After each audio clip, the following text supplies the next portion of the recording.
dinner time period. So it's murder-free and sex-free. It isn't life or death-free, but it is drug-free.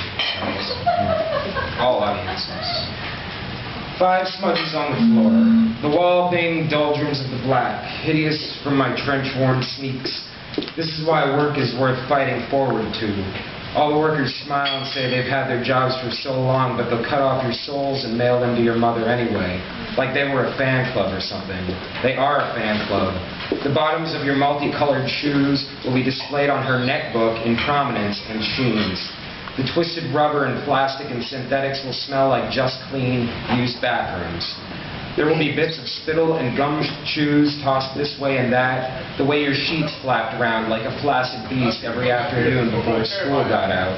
Be careful not to stain your blue jeans when you get home. Be careful not to get the green grass smothered around on that white fabric. Buckets of sunshine. The master of the parking lot keeps a parakeet in the freezer.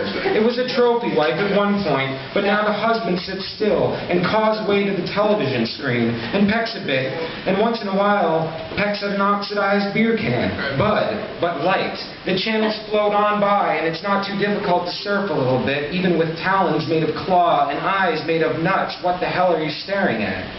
The problem, as usual, is the heat. There's no off switch indoors in the land of the free, and the blood gets so hot it almost boils like molasses cookie dough in a thrift store stain-up job pot or pan or sheet. A metal sheet that shines with grease and butter. The kind you rubbed all over yourself.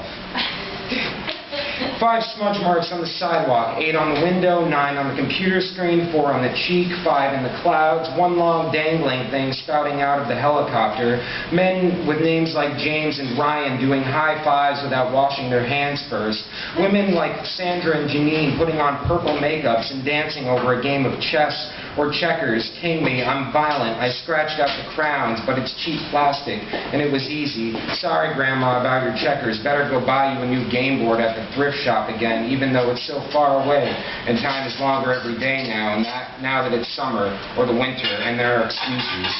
The thrift shop, land of excuses. That's where I get these shoes, over and over again. I get them and then I scrub away. I scrub on the tiles, on the sand, on the beach, on the shore, on the vinyl siding, on the shingles, on the screens, on the doors, and of course on the pretty body flesh.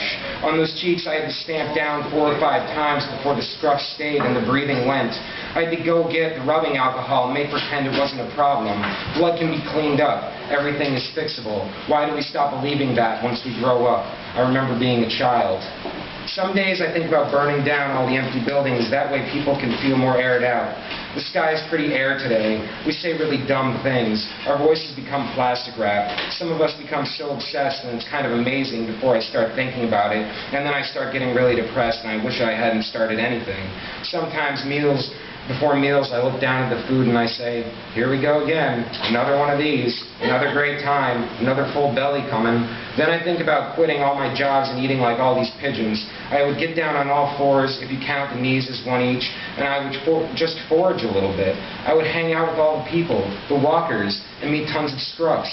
I think I see a dead bird in this town once a day. Yesterday in Kensington I saw half a bird. It was quite dead. It was a throbbing 3-dimensional heat wave sunburst of dead feather, bone, and flesh, red and gray. And as I stepped over it, all the flies were swarms. And I looked at CJ and I said, my God, did you just see that? And then I thought about all the other dead birds and how I've seen them too, but I didn't think for too long. It's times like those where you go drink by yourself and have a great time. By the end of the day, the great janitors of the world somehow turn things upside down and clean each and everything up. It's a glorious orotund sanitation, and the bandage relieve the ardor and arduous mockery that all the little kids prepare, just like every other day. I say goodbye to my friends, the graffiti, the dirt, and how I long for you amidst the shadows in the evening. I say to myself, you'll be back again with another eye-opener or a ham sandwich to the noggin. I will drink eggnog for you. I will take orange juice out of the can and mix it with water for you. I will sing a song using someone else's voice for you. Thank you.